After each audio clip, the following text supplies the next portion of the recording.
with moving sales professionals joining for another podcast. Today we have Jae Burnham from Seven Figure Moving Academy joining us for our podcast. Over the years, Jae has gained quite a following on Facebook, YouTube, and elsewhere with some amazing content that I personally enjoy, like, and subscribe to. If you haven't yet watched any of Jae's content, you should check it out. It's worth your time.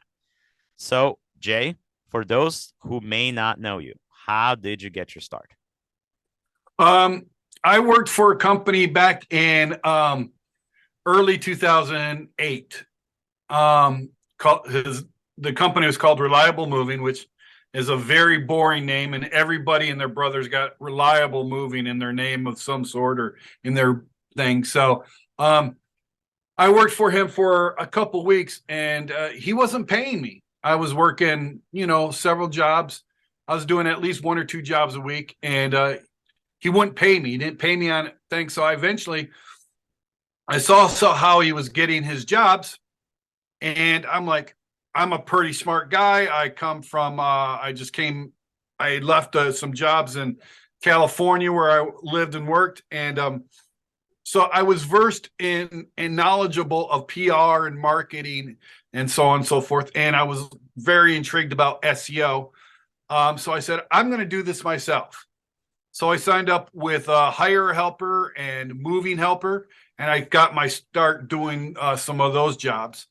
I put up a Craigslist, and literally within 10 minutes, I had my very first labor only job, which was downtown Lansing, Michigan, moving a bunch of furniture down from an upstairs walk-up apartment into a pause that was down in the parking lot.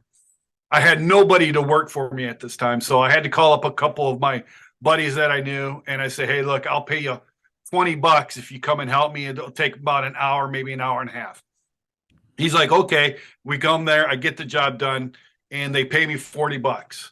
And then I do another job, and I got like $60. And I'm like, wow, between what I'm getting paid and what I'm paying my guy, I'm not making any money. I'm only getting paid $20-$30 here. This isn't really going to sustain a business. So eventually I learned how to raised my prices accordingly. And I just did it. And then I got lucky. I talked to my stepmother. I go, hey, I need somebody who can help me out and do a good job. And my stepmother says, well, your stepniece is married to this guy. He used to work for a moving company, and he's looking for a job. And so his name was Travis, and Travis came and worked with me, and we worked for like 2 or 3 years. And he basically taught me the ropes. He taught me how to pack the truck right, even though I worked with a moving company. He never really taught me anything. He just threw me to the wolves and said, go and do it. And fortunately, back in my day when I was a kid, we moved a lot. So I had some idea of how to pack. And I made it go right. And I was a fairly smart guy, but Travis really, taught me the business as far as the actual doingness of the business. And then back in those days, you could rank really high in SEO if you did a Craigslist ad and put your link in it. I don't know if you remember those days, but back then Craigslist allowed you to put a link, and if you put a link in all these different cities with, you could make an ad and then put your website link in it. Craigslist had a tremendous SEO, and nobody was doing it in my area. Not Too Many in a Truck, who's headquartered here in Lansing.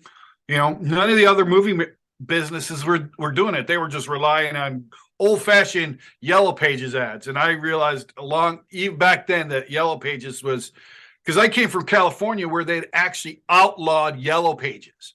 Oh, wow. Because of the recycling thing. So I was like, no, Yellow Pages is a dying thing. I'm not going to do it. Later, I recanted and did do some Yellow Pages ads, but that was only to get the older people, not to get the new kids, because the new kids were on Facebook at that time, right? So I just started doing that, learned social media marketing, and did my own website, did SEO, and I did that. And I took the company up to about $750,000. And then in 2011, due to some very, very serious bad decisions and really piss poor money management. I ended up in jail because for 45 days because I didn't pay my driver's insurance on my car, and the county that I got ticketed in is really stiff about that. So they stuck me in jail. I got out of jail, lost everything, and I had to restart the business again from literally from being homeless to then I took it. I was able to take the business up to nearly 7 figures gross annually. That's awesome. That's awesome. So, Jay, I'm assuming, judging by that last comment, that that's what motivated you to start the Seven Figure Moving Academy. Would that be a fair guess on my part?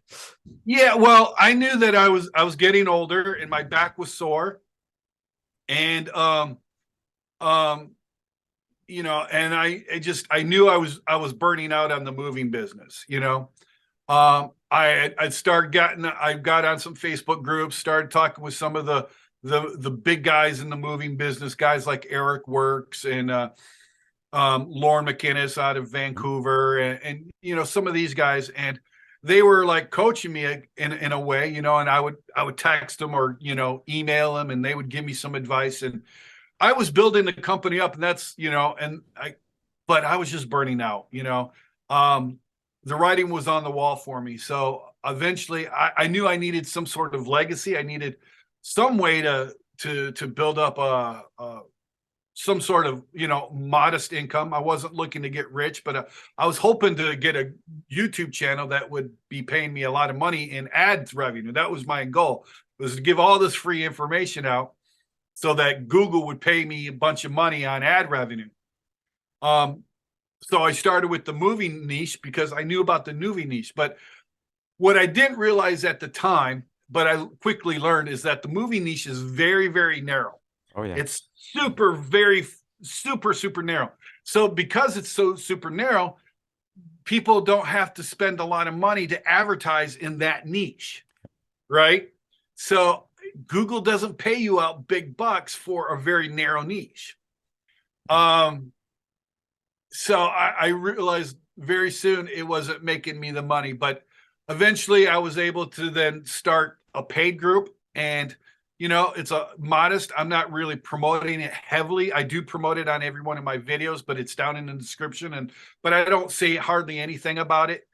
People they could pay for an hour of consulting time. They could buy some of my ebooks, and but I really don't promote it. But that brings in enough money monthly that I can support myself and live a retired lifestyle, because I'm happy just being able to pay my bills, have enough money to go and play some poker every once in a while, and do it. So that's basically what my motivation was, to make a lot of money with Google to replace my moving business. It didn't work out, so I had to pivot, but that's basically what started it up. Yeah, it's truly interesting because I 100%, it is a definitely very niche world, and every single person that you mentioned I've personally met and personally talked to, between some of the moving events that are out there, and just like every one of those guys you mentioned, Eric and Lauren. Once again, I met them in person. I have them on my Facebook. I reach out to them once in a while. I'd love to work with both of them personally when it comes to the work that we do here at Moving Sales Professionals. It's something I recently discussed with them as recently as October. So hopefully at some point we can get together. So Eric, Lauren, if you guys are listening, reach out. Let's talk. But anyway, getting back to Jay, because he's obviously the reason for this podcast and helping us provide the information to the moving industry, and talk about in general, what we can do to help everyday man, so to speak, among everything else, right? So, Right. as a new moving company, let's play a game here. Let's say I'm a guy. I just got off the truck yesterday. I was a foreman, or maybe I'm thinking about it today, right? And so, as a new moving company owner that just got off the truck or thinking about it today, where would you recommend I start? Where do I go? What do I do? The thing, there's a great book called E-Myth Revised, and if anybody reads it, it's a really good book on how to systemize your business and be able to scale it up. But he has this tidbit, and I found it to be very, very true in the years of doing this and consulting with people. Who was that by? I apologize. uh, I forget. You said Michael Gerber. EMF. Michael Gerber. Michael Gerber. Okay. Yeah, E-Myth Revised. But he basically states that everybody, they start a business and they're usually a technician, right? They're a person that does the job really well, but what they don't know about business in general, right? So they might be good. Let's say like I was a fairly decent mover, right? You're a pretty good sales guy, right? But I'm on, we'll just a benign subject. If I'm a baker and I can make cakes really, really well, I'm the best baker in the entire region, right? I just my cakes can. I've won awards. Nobody can beat my cakes in my region. Well, I get to thinking, well, I'm such a good baker, I could do a better job than the boss, or the boss isn't, I could be better. Why should I bake cakes and do all these awards and the guy who owns the company get all the accolades, right? So I go and start my own bakery business. But the problem is I'm really good at baking, but I'm horrible at business, right? I don't know how to do sales. I don't know how to do marketing. I don't know what SEO is between my head and my butthole. I don't know. I don't know a lot of things. You know what I mean? So, and that's basically in the E-Myth. And I found that to be true with movers. There's a lot of great guys out there who are really great movers, but they don't know anything about business. So in that case, what I would suggest you guys do is I would want you to start out, depending on how much money you have, right? If you have little to no money, go and start off as a labor-only provider, right? Sign up with Hire a Helper, sign up with Moving Helper, sign up with Simple Moving Labor, sign up with Elite Labor. There's a lot of labor providing companies out there that allow you to sign up with them for free, and they will send you booked jobs that you don't have to do anything. All you have to do is set your prices in your geographical region, right? And they will send you jobs and they'll book jobs for you. The only thing, how they make their money is they take a portion of how much you make. So if you make $100, like Moving Helper takes, I think, like 30% or something like that. I don't know, maybe 25%. But let's just say it's at 30%. I make $100. They take $30 of it. I get 70. And then out of that 70, I got to pay my guys, right? That's a hypothetical thing, and that's a very low amount of money, but that gives you an idea of what's going on. So Hire Helper does that moving labor. So they'll take a portion out. Maybe it's not 30%, maybe it's only 10 or 15%, but somewhere like they take a percentage out of you. But you can start off the business like that. And then there's also a bunch of groups on Facebook where you can be labor providers and help load or unload semi trucks, or help with moving companies like myself, full service moving companies, load their truck up in another city or unload their thing. So if I take a moving company, a truck from Lansing, Michigan to, let's say, Miami, Florida, I could hire some local labor guys to unload my truck. And there's Facebook groups that allow you to say, hey, I'm available for that kind of thing. So there's ways to be making that. And so that's what I would suggest you do, is learn that so that you can learn the business, learn how to quote jobs effectively, learn how to get pricing that's actually going to make it profitable, learn your marketing, and so on and so forth. And from that, then go to a website and just start providing your labor only services specifically outside of those, so that you can keep all the profit. After you've done that for a year, 2 years, I suggest do it for at least a couple of years. But after a year, you're done. Then you could go in and you saved up a bunch of money. Then you could go and do the licensed and insured full service moving route, which will be bigger incomes, less ROI, less profit margin, but bigger job qualities, and so on and so forth. And you can do that and scale the business from there. So that's what I would suggest. If you got some money and you have some business savvy, then go and get licensed and insured and start a full service moving company. You know what I mean? So what would you recommend with that, with the licensing and the insurance part? Well, I've got a book called Who Sells Moving Insurance. You just go to whosellsmovinginsurance.com, and there's an entire book that teaches people how to get licensed and insured. Plus it has nearly 30 different insurance providers. So you can go and get that book. It's $19. It's a very good book. You can learn how to do that. It's very simple, easy peasy, lemon squeezy. But typically, if you're running into problems, they're like every state has their own different laws and certifications and everything. But most of those states also have a movers association. Contact your local movers association. Say, hey, look, I'm a moving labor business. I've been in business this long, and I'm looking to scale up to become a licensed insured moving provider. What do I need to do that? And they will bend over backwards to help you and provide that information for you.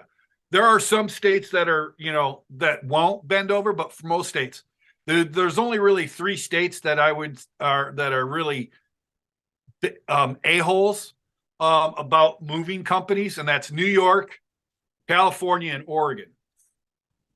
Right? Everybody else will go out and help you out. There are some highly regulated states like Illinois and Kentucky, but if you contact the moving associations, they will be very helpful in helping you do it and give you all the things that you need to do. Okay, great, great. And that being said, how would I go setting up prices for my customers and good wages for my employees? How would you go about that, Jay? That's awesome. I actually got several videos. I got an entire series of videos on this, right? And I call it the Works method because Eric Works from that I talked to you about early gave me this formula. And basically it's you take you want to pay your guys between 30 to 40%. The lower on that scale, the better. So the 30% of the gross hourly income that you're making. So if you're going to pay your guys $50 an hour collectively, right? 30, 30 that if that 30, that's going to be $150 you got to charge an hour, right? Because $50 is 30% of 150, right?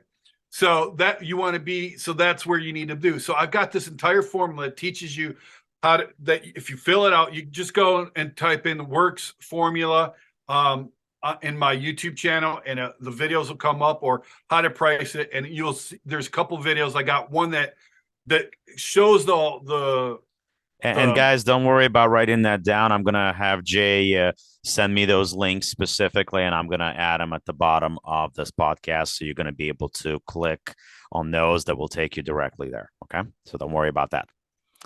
All right, so getting back to that. So as a moving company, how should I go about getting leads? Well, here's the thing. You could get leads. If you got a credit card, you could get unlimited leads.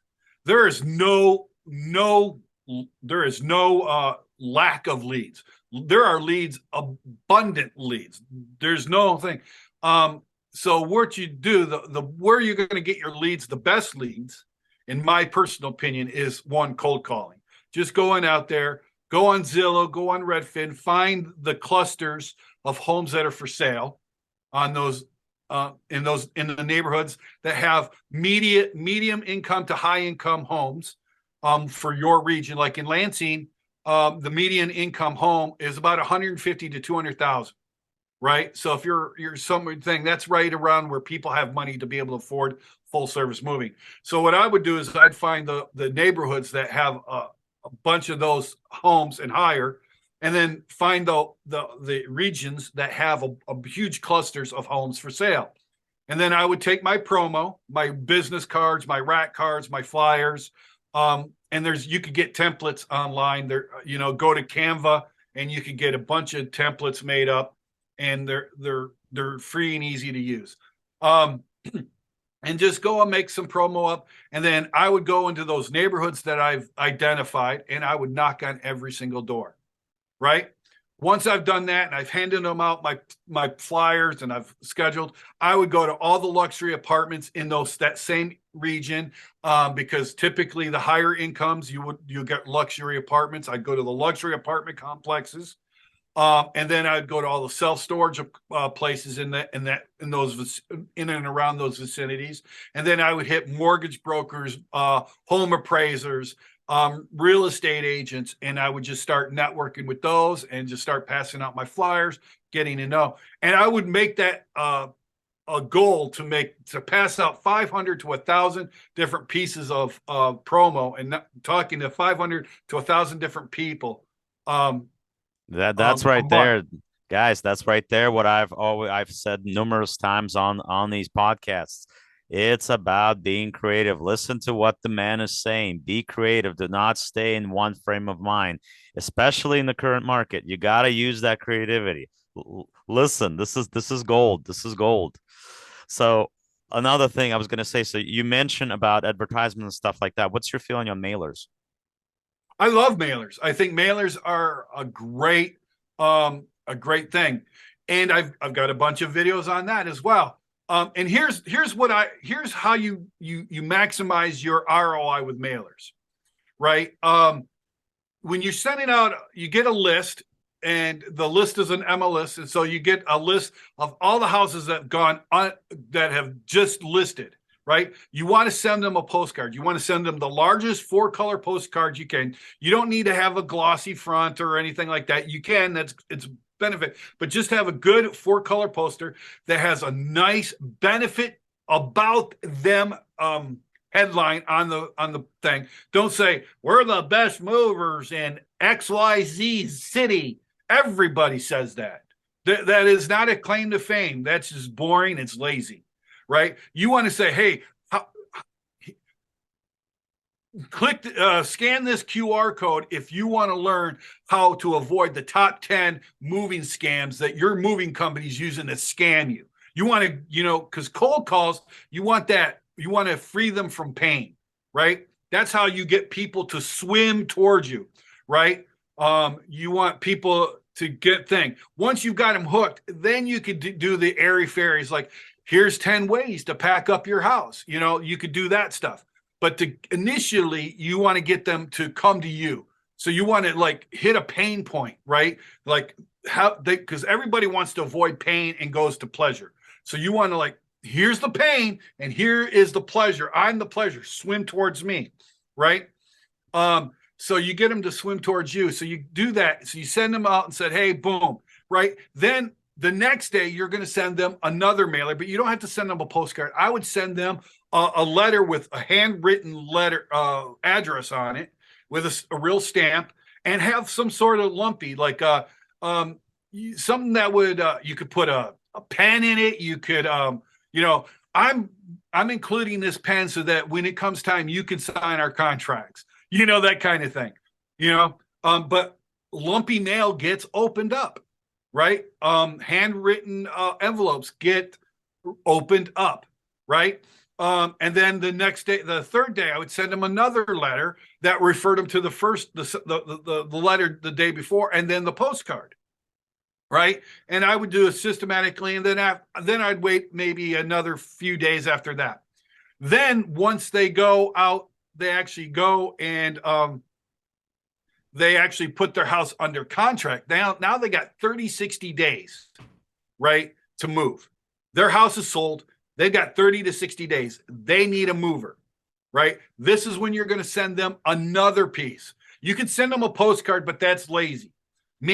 I found that what worked best for me was another letter saying, hey, congratulations on selling your house. Look, I know you're in about 30 to 60 days, you're going to be needing to move to a new home. If you have not gotten a mover, I would love the opportunity to come and give you an estimate of your home and give you the best quote that's most affordable and fulfills your needs, right? And then that will just increases your ROI. And then again, you want a next day of follow-up, a third day of follow-up, and so on and so forth. After about 2 weeks of follow-ups and mails, I found them to be dead leads, and you just move on. Right here. And, follow-ups is our thing here at Moving Sales Professionals. That's something that we harp on. It's something that we very heavily focus on, and we continue hitting them until the moving date passes or they tell us no. But we're going to get to the no part. We'll talk about that because I've seen your recent episode. So, I'm going to try. I'm going to focus on that one. But the next question I wanted to ask. So once again, I'm the moving company. So I don't have my own truck yet. or my truck is in the shop. With jobs in hand, what do I do? What is your Well, you rent suggestion? trucks. You just rent trucks. There's U-Haul, there's Penske, there's Budget, there's Enterprise, and now there's this new place where people who have trucks can do what it's sort of like Turo, where Mm-hmm. if you got a moving truck, you could put it on this thing. I think it's called Fleet or something like that. I'll get the link and I'll send it to you as part of this. But it's a Turo type base. It's not really prevalent yet, and it's in very selected cities, but you can do that. So just go and rent a truck for the day, right? It's Any just company got to that, make. in your experience, would be the best, at least right now, let's say? Well, there's two people I recommend. If you're going to do a local move, I would recommend you get a U-Haul truck. U-Haul trucks are great for local because they're more affordable, right? And they're more designed for the local. Now, if you're going to do a long distance move, um, I would suggest Penske, right? You could do U-Haul. U-Haul is good too, but Penske is, especially if you set up a corporate account with them, which is very simple. All you do is call up the regional area and say, "Hey, look, I'm a new moving company in the area, and I'm looking to rent some trucks, and I'd like to rent some trucks from you from time to time, and I'd like to set up an account." They're like, "Sure, no problem," and they'll give you a great rate. It's introductory rate. They'll knock you down from like 70, 90 cents a mile down to like a quarter, 30 cents a mile or something like that. So they'll give you a really great rate on mileage. You'll have to pay a little bit more for the daily rental, but in the wash it comes out. But Penske is really great. Now the thing, some people really like to rent a Penske truck and then fly back or bus back or something. I found that to be expensive, right? To fly back or something like that, to drop it off in one way and think.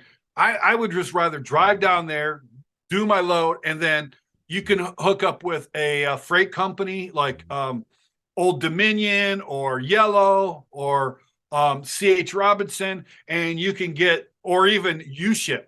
UShip.com is thing, and does get a load that you just bring back along that corridor that you're coming. You might have to go off.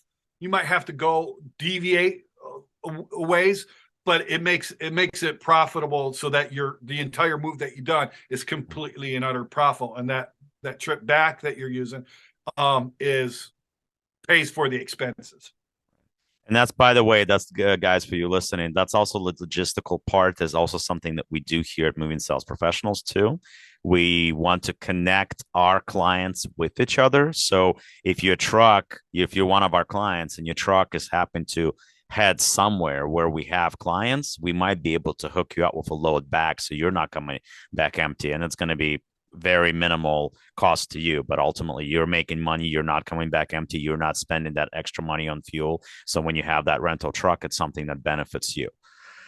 But yeah, I mean, Jae, there would be like realistically a million more questions that I could ask from you that would, I think, would be just awesome. Just, great content. And I got all day. You can ask yeah, me whatever you want. I'd love to, but we're limited on these. So we definitely need to do this again at some point. I would absolutely, if you're game, I'm game. It would be great. We Absolutely. definitely need to do this again. So once again, I want to thank you very, very much for your willingness to share your knowledge, to share your expertise. By the way, which part of California were you in, just out of curiosity, when you were I doing it? was in LA. Where I lived What was, year? huh? What year? When? I was down there in the mid '90s. Okay. Right. I was Like, there. I got started in Los Angeles. I worked for my first moving company doing sales in 2003. So I what was movie in company LA. was it? LA Movers. LA movie. Okay. Yeah, they were right in West Hollywood. Then they moved to Wilshire later on, but that's where I started. Yeah. So yeah, ironically enough, small world as always, right? Yeah. Yeah. I lived right where Hyperion and Sunset Uh-huh. and Hollywood merge, right there in the Los Um, Feliz area. yeah. I worked at a little cafe right on Hollywood and Highland called Snow White. I don't remember that, but I've been in. I know exactly where you're talking about. Yep. Yep. I lived right off Cherokee. But anyway, Oh, you're right over there by the Scientology place. I was close enough, yes. But once again, it's been a pleasure. Thank you so much. Let's connect on this again. Please send me all those links so I can put it down. Once again, guys, please like and subscribe. Visit Jae's content. It's great. Please like, subscribe to his content. Please like and subscribe to what we're putting out. There's going to be a lot more of these that we're going to have out there. We're getting a show out every single week. So please like, subscribe, watch the content. We're going to put all the links that Jae mentioned. We're going to put them at the bottom of this. And once again, our podcast. And as always, the world moves on its own. So let the professional move yours. Thank you very much for joining Moving Sales Professionals with this podcast and Jae Burnham. Thank you.